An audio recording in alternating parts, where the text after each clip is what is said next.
beginning, an all live, raw, vegan diet. How do you go about that? Well, usually with a juice feast first and colon cleansing. Juice feast is... A juice feast is making, yeah, well, there's different recipes, but we give them a lot of juice. They should drink about a gallon a day if they can, 2-3 quarts a day, and they're not eating. And what's happening? Are they getting nourished? Well, think about it. It takes this much juice, this much vegetables to make this much juice. So you're actually getting more nourishment in one glass of juice than the average American will get in 3 years. Okay? So you're drinking many of these all day long, so you're extremely well nourished because everything that's green is made of chlorophyll, and at the center of every chlorophyll molecule is a magnesium ion, which is an alkalinizing thing. So green alkalinizes the body. So you're drinking this, you're getting well nourished, and you're cleaning your colon, and you feel wonderful. In the end of 2 or 3 weeks, when your body's clean, depending on how much weight you have, if you're too thin, we wouldn't do it that long, but it depends. Everybody's individual. Salads look awfully good when you're coming off a juice cleanse. So instead of taking someone from meat and potatoes and say, okay, I want you to eat just salads, they're going to go, ugh. But if we cleanse them first, their body gets cleansed, they look forward to it.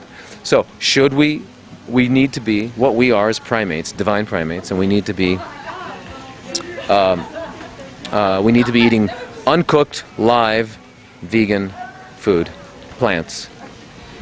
What are some of the success stories you've seen? And you've been working in this alternative naturopathic, holistic medical practice for how long now? And about 12 years as a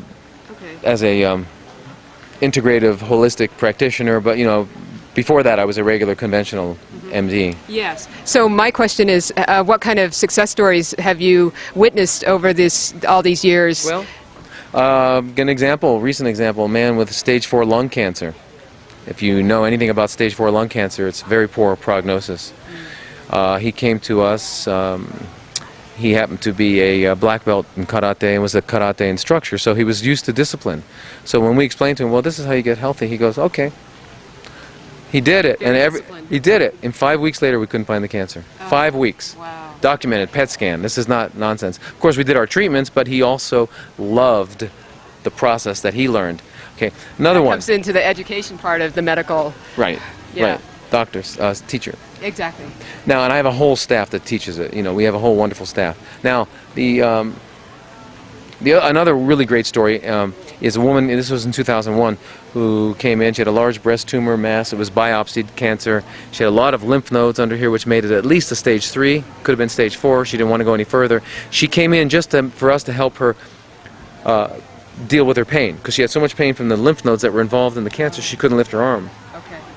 So I gave her the talk, which is about an hour-and-a-half talk I give all patients, and wow, she said, I'm changed. So she changed her lifestyle, and did everything. She ate nothing but 100% raw vegan, joyfully.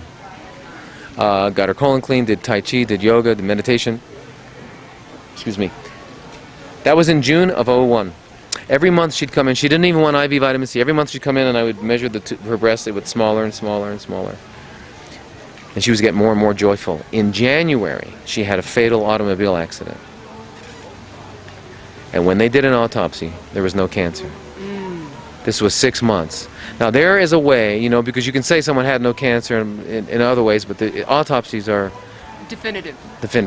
Yeah. And so, and her husband actually said, you know what? These last 6 months she was living, she wasn't dying.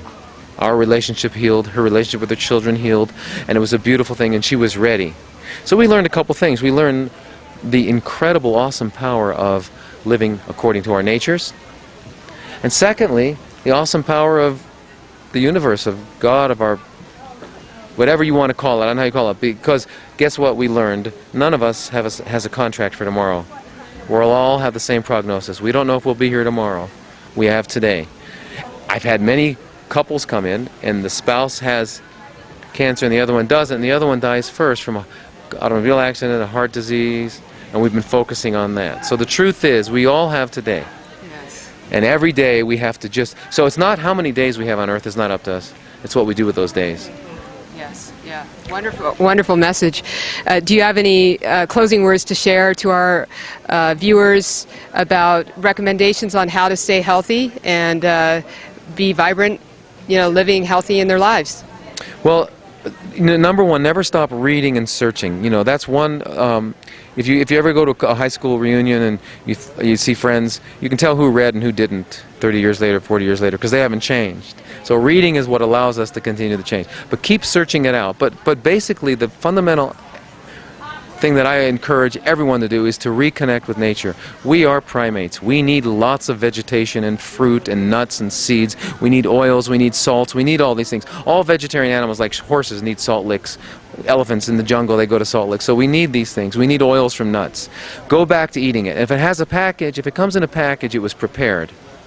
And if it was prepared, that means it was altered. And if it was altered, it's not going to be as good. So number one, if I can pick it and eat it, it's the best. Number two, if I stored it for a few days. Okay, so the less you do to the food, the better it is for you.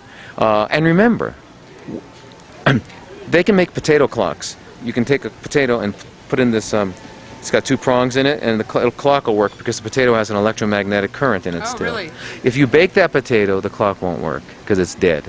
Okay, so you don't put your finger in fire, you don't put your children in fire, you don't put your money in fire, you don't put anything you value into fire because fire is destructive. So please don't put the things that was designed by nature for our nourishment into fire. Okay. Wonderful. So.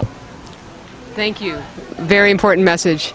And we appreciate you taking this time out to spend with us, and we wish you all the best in your practice and all your journey of helping other people. Thank you.